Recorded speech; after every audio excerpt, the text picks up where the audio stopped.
Hello everyone, let's take a look at one of the newest features that's been added to the SharpTask online library, the ability to generate cut list properties and items from tubes.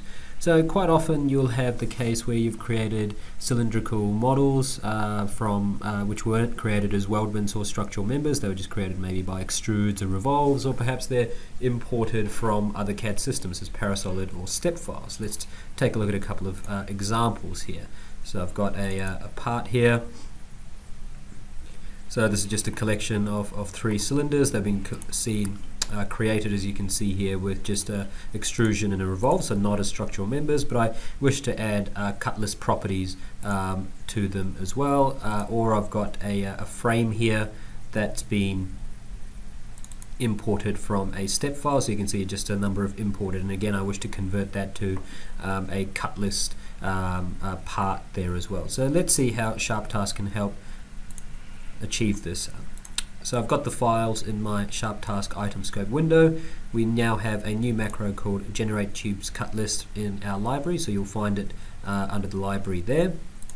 And let's take a look at the arguments that are available. So what properties do we want to apply? So the outer diameter, the inner diameter, the thickness, and the length. So these will be the names of the properties that will be applied to the cut list items when they are once this macro runs. And just whether you want to show the unit names or not. So if it's in millimeters, whether it should be the length, for example, should be shown as 10 or 10 millimeters in the properties list.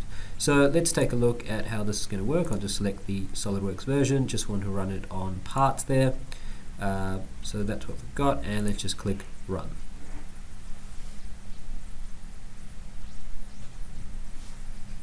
So it's processed those in a matter of seconds. They all are succeeded. So let's go ahead and take a look at these. I'm just going to open up the first one that I had there.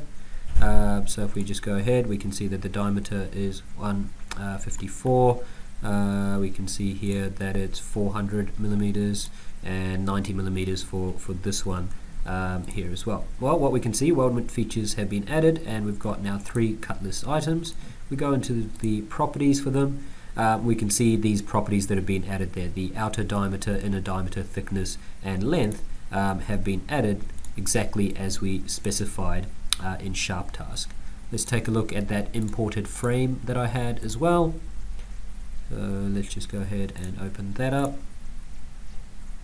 Same thing here, of course they remain as imported features, but we've now got the cut list items in the feature tree. And again, we can go into their properties, or we can take a look at it from the property summary as well. So all of the items there have been had the properties applied as we specified.